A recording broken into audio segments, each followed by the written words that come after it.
The story I'm going to share with you today, I'm just excited to share this sermon because this sermon started as a worship associate story about 4 or 5 years ago here in this very church. And it's a story that has stuck with me because it is so much about why I'm a Unitarian Universalist, maybe why some of you are.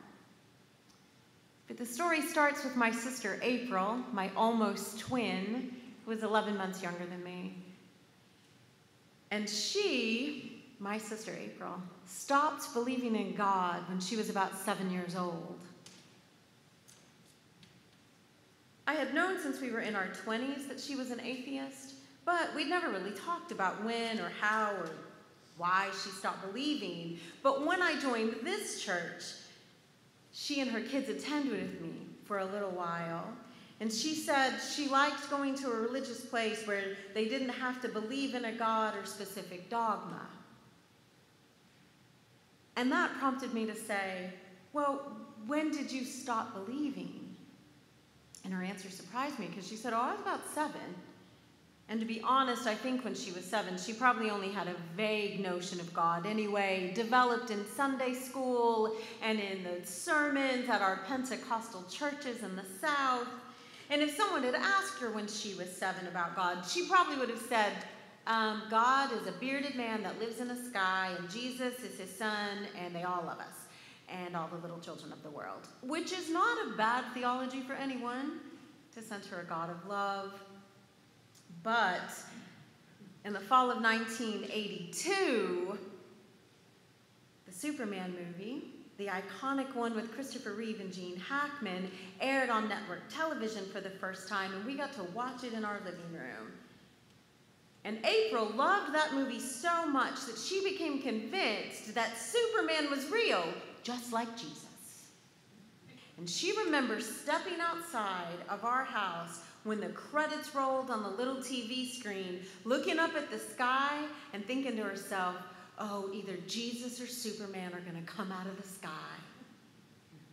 And for weeks, she told me, she would look up at the sky expectantly, not wanting to miss the moment when she saw one or the other of them, Jesus returning like all the adults promised he was gonna, or Superman soaring just like he had in the movie.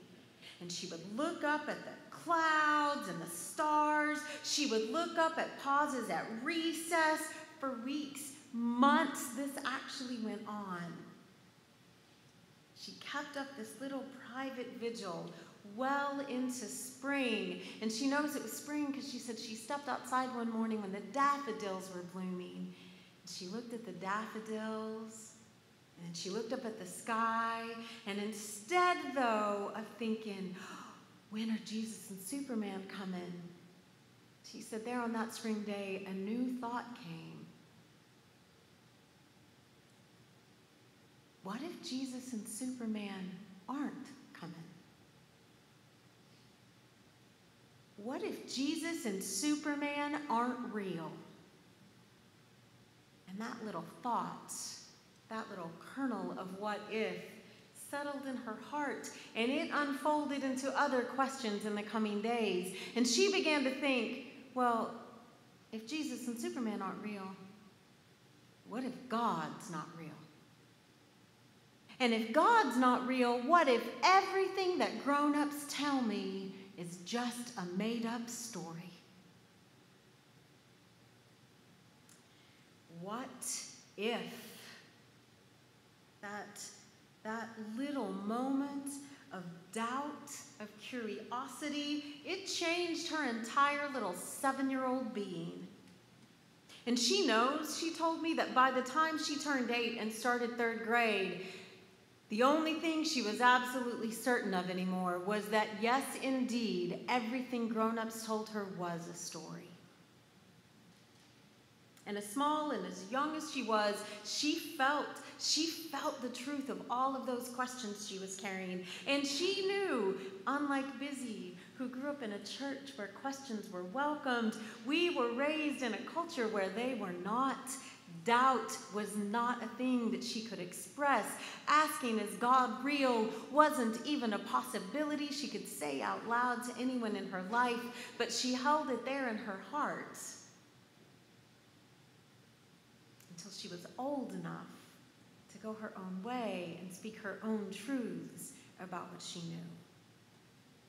And it did take her about 2 decades to share that deep knowledge with anyone else, but it still changed the way she saw the world and herself, because if everything she was told was a story, it meant she didn't have to believe it. But importantly, it also meant that she had some power to make her own story.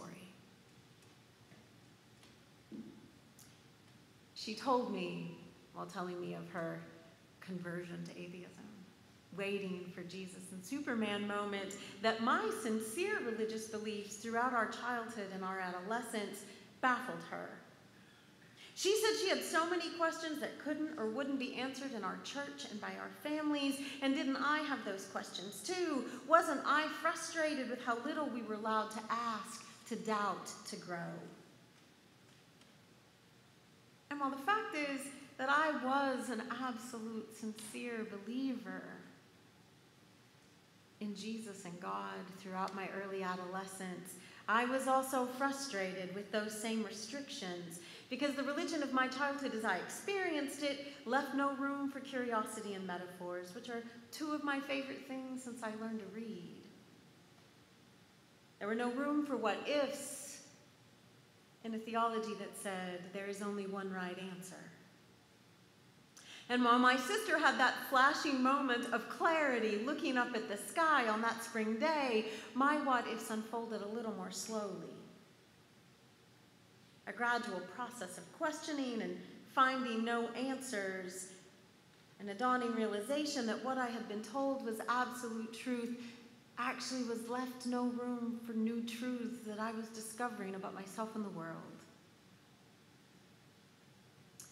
Our what-ifs came to us in different ways, but they led me and my sister to leave behind belief systems that stunted our curiosity and that demanded we shrink ourselves. It was when we stopped waiting for Jesus and Superman that whole new possibilities unfolded for us. Letting go of right answers, just as I started college, when you still at 18 and 19 think you're going to know everything, but you're learning that there's so much you don't. That was liberating. And I became a Unitarian Universalist after years of being unchurched, because I wasn't longing for answers to any of my questions. I was longing for a spiritual community that made room for the what-ifs, that welcomed all the questions, that promised, just as Busy said, that free and responsible search for truth and meaning. But there are still a lot of people in this world, many people I know and love, and I am sure people you know and love, who find that the what-ifs and the questions and the doubts are just scary and empty, that unending search gets hard when what people really want is an answer amidst life's chaos. It can be hard to welcome possibilities in the chaos of the world when what you want for just a moment is some certainty. And I have deep compassion for that. And I know that it is oh so very human when we are faced with difficult times and turbulent politics and painful tragedy after painful tragedy, to seek some comfort and to look for assurance that we are going to be okay. There's nothing wrong with wanting that. There's nothing wrong with looking for a sign that maybe there is a plan, that maybe there is a God looking out for us who's going to come down, sweep in like a hero and make everything okay. There's comfort in that belief system that Jesus and Superman are coming to save us, to give us answers and to build a house on solid ground that's going to protect us always. There's comfort in it. And especially in these last, oh my Lord, folks, I almost said 2 years, but it's actually been 3 years of this pandemic. People wanting safety makes so much sense. And while I have compassion, I still do not agree with it.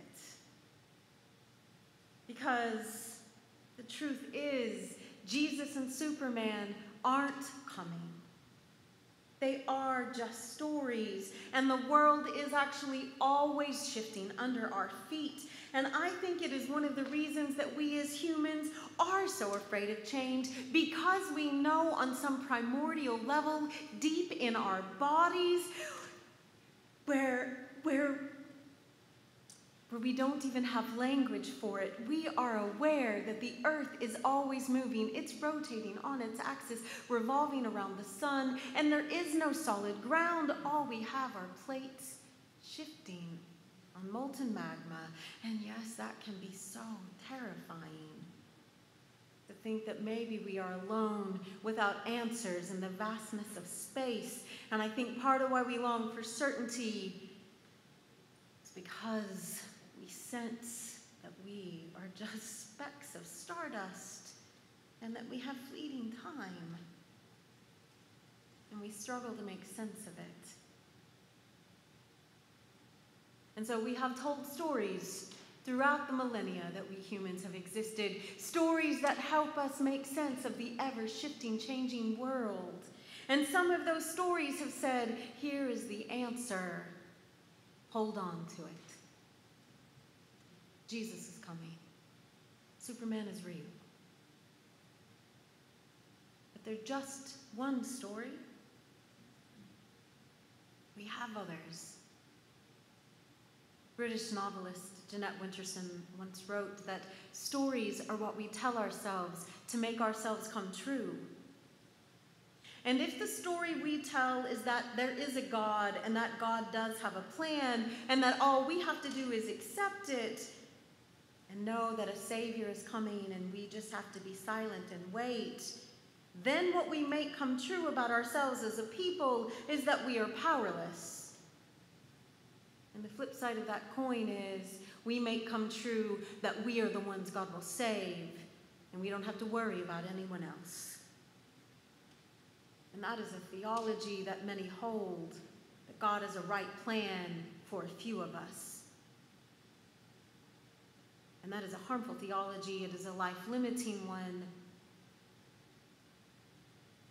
Because usually the people who are already in power are the ones who are writing it. And guess what? They're the ones who get saved. And we only have to look at our own history in this country to know that. How that has led to countless oppressions, the enslavement of African Americans on American soil, the genocide of Native peoples, the second-class status of women and any gender non-conforming people. Those grow out of belief systems that some people matter and some people don't. They grow out of the stories that we humans have told all too often. But lest you think I'm only picking on theists and people who believe in God, let me be clear for a moment that life-limiting stories aren't just about literal Jesus and literal God, and they're not just held by people on the religious right. No, the clinging to the illusion of solid ground can take many forms.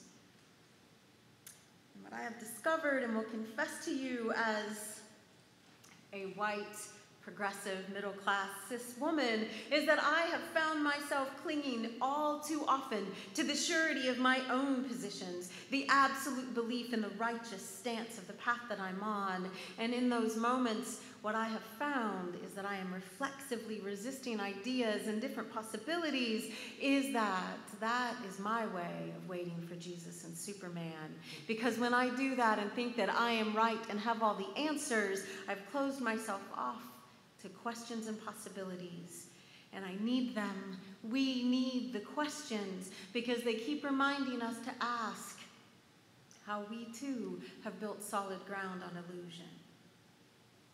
And you all, while I've only been formally a Unitarian Universalist for a decade, I was introduced to this faith in my 20s when I was serving as a clinic escort at the clinic up the street. I have been a progressive, liberal feminist for well over 30 years.